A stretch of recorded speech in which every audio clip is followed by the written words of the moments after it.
नाम देने लगे। हाँ, यही कुछ लोग ये कह रहे हैं, हमको भी बताया था लोगों ने कि महाराज जी इनका जो हिंदू राष्ट्र का मामला था वो हिंदू ग्राम में तब बदला जब मोदी जी से इनकी मुलाकात हुई। ज़रूर इनकी कोई बात हुई होगी, ऐसा लोग अनुमान लगा रहे हैं, असलियत का अपने को पता नहीं। हम कोई संदेश नहीं देना चाह रहे हैं, हम देख रहे हैं कि राष्ट्राध्यक्ष किस तरह का विचार कर रहा है, क्योंकि राष्ट्राध्यक्ष और राष्ट्राध्यक्ष के सहयोगियों ने ये कहा था कि अगर नोटबंदी कर दी जाए तो आतंकवाद की कमर टूट जाएगी। हम लोगों ने सह लिया उससे जो परेशानी हुई, करने दिया नोटबंदी। उन्होंने कहा था कि धारा 370 हटा दी जाए तो कश्मीर का आतंकवाद समाप्त हो जाएगा। उसके लिए गौ हत्या तक की छूट उन्होंने दे दी। उसके बाद भी हम लोग चुप रहे कि कम से कम एक समस्या निकल जाएगी। और भी बहुत सारी बातें उन्होंने कहीं, हमने सब में समर्थन किया। लेकिन आज परिस्थिति क्या है? हमको कहा गया था कि आइए, यहाँ कोई खतरा अब नहीं रह गया, और हमको पूछ करके मार दिया गया। और इतना ही नहीं, घटना के ठीक बाद से जिस तरह से उस घटना को भुनाने की कोशिश की जा रही है, आपदा में अवसर खोजने की बात कही जा रही है, उससे एक निराशा से उत्पन्न हो रही है। इसलिए हम राष्ट्राध्यक्ष से कुछ नहीं कहेंगे। हम राष्ट्राध्यक्ष के पूर्व में किए गए कार्यों का और बाद में किए गए कार्यों का अवलोकन करेंगे, विश्लेषण करेंगे कि उनका देश के नागरिकों की रक्षा में तात्पर्य है कि केवल अपनी राजनीति को चमकाने में तात्पर्य है। क्योंकि पुलवामा में घटना हो गई, यही सरकार थी, ठीक है, पीछे चुनी गई सरकार थी, लेकिन लोग यही थे। आज तक जिम्मेदार कोई नहीं माना गया कि कौन जिम्मेदार था। और जब तक घटना जिसके कार्यकाल में, जिसकी जिम्मेदारी में होती है, उसकी जिम्मेदारी को निश्चित नहीं किया जाता है, तब तक आगे घटना होने की संभावना बनी ही रहती है। तो हम देख रहे हैं कि इस बार क्या किसी की जिम्मेदारी तय की जाएगी कि इस बार भी पुलवामा की तरह से ही राजनीति कर करके बात आगे बढ़ा दी जाएगी। राष्ट्र पर हमला हुआ है, राष्ट्रगुरु के नाते राष्ट्राध्यक्ष और राष्ट्र की जनता को क्या संदेश है? ये जो घटना हुई है, ये कोई सामान्य घटना नहीं है। इसीलिए इस पे बड़ी गंभीरता से सबको विचार करने की आवश्यकता है। न केवल घटना पर, बल्कि घटना के आगे और घटना के तत्काल बाद से जिस तरह की गतिविधियां देश में हुई हैं, उन पर भी गहन विचार की आवश्यकता है। पहली बात तो यह है कि जिस जगह पे ये घटना हुई, पहलगांव से 8 किलोमीटर लगभग की दूरी में, वो बॉर्डर से काफ़ी दूरी पर जगह है। जैसा कि बड़ी जल्दी बता दिया गया कि पाकिस्तान से आकर के लोगों ने ये घटना की, तो इतनी लंबी दूरी तय करके हथियारों के साथ वहाँ पर कैसे लोग पहुँचे, और फिर उन्होंने बड़े आराम से 30-40 मिनट का समय लेते हुए ये सब घटना की, और फिर वो बड़े आराम से कहाँ जा कर के गायब हो गए, कैसे वो फिर अपने देश में वापस चले गए। ये एक बड़ा रहस्य है जिस पर निश्चित रूप से प्रकाश डाला जाना चाहिए कि आखिर ये कैसे हुआ। बीच में कोई देखने वाला, कोई सुनने वाला, कोई समझने वाला, कोई शंका करने वाला नहीं था।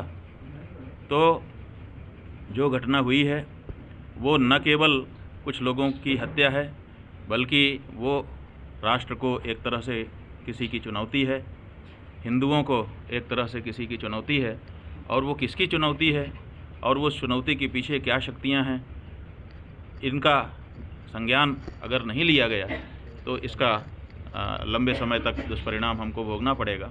इसलिए ये घटना किनकी जिम्मेदारी में हुई, पहले तो जिम्मेदार अपने यहाँ के जो हैं उनकी जिम्मेदारी तय करने की आवश्यकता है, और उसके बाद जो बाहरी जिम्मेदार हों उनके ऊपर सख्त से सख्त कार्रवाई करने की आवश्यकता है। जहाँ तक एक हिंदू धर्माचार्य के रूप में हम अपनी भूमिका देखते हैं, जब ये कहा गया कि हिंदू हो अलग हो जाओ, और फिर हिंदू होने के नाते मार दिया गया, इससे हमको ये भी लगता है कि अब हम हिंदुओं को हिंदू होने के नाते आत्मरक्षा के लिए स्वयं अपनी तैयारी रखनी पड़ेगी।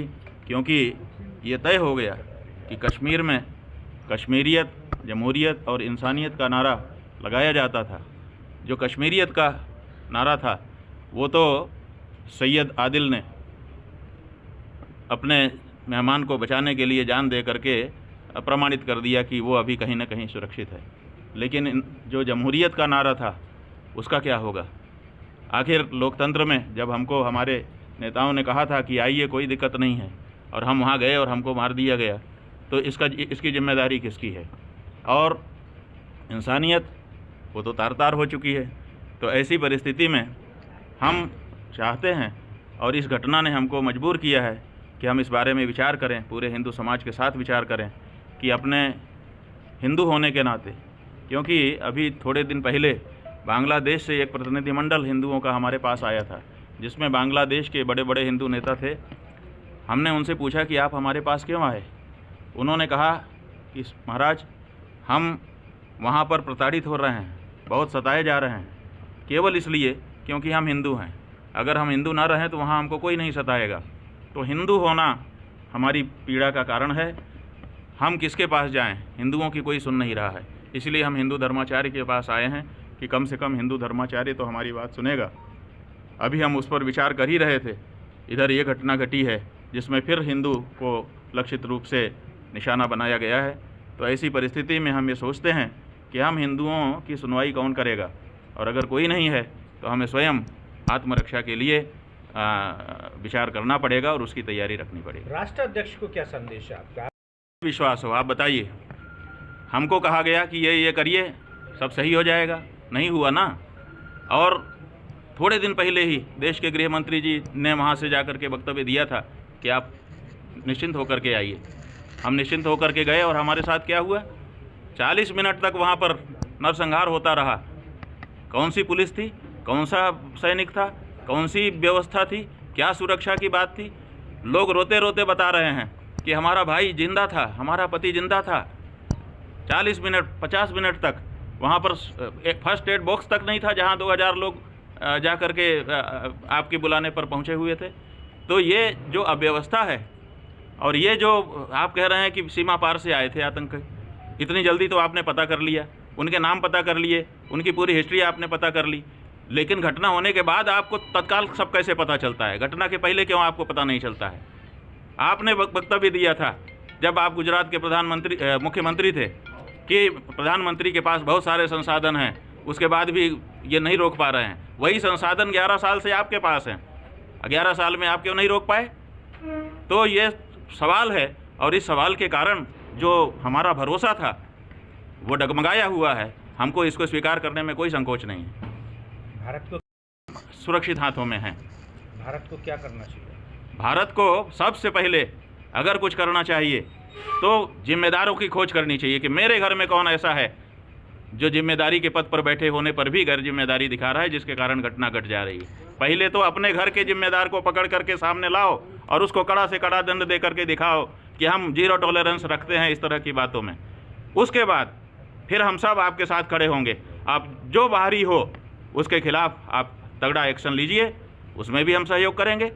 लेकिन अगर आप घटना हो जाने के बाद कहते हैं कि अब हम ये पराक्रम दिखाएंगे, हम वो पराक्रम दिखाएंगे, आप जा कर के दिल्ली से नहीं बोल रहे हैं, आप बिहार से जा कर के बोल रहे हैं।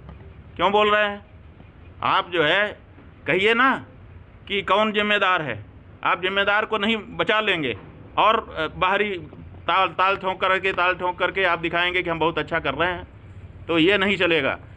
अगर ये चलेगा तो आगे भी इस तरह की घटनाएं होती रहेंगी, क्योंकि उनमें सहयोगी जो लोग हमारे ही देश के हैं जो विदर्घात कर रहे हैं वो पहचाने ही नहीं जाएंगे और उनका हौसला बढ़ा रहेगा।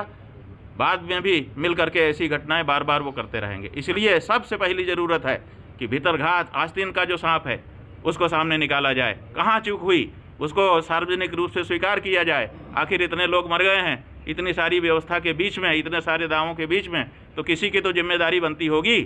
उस जिम्मेदार व्यक्ति को सामने लाइए और फिर उसकी जिम्मेदारी तय करिए, उसको दंडित करिए, और उसके बाद पूरा देश खड़ा हो।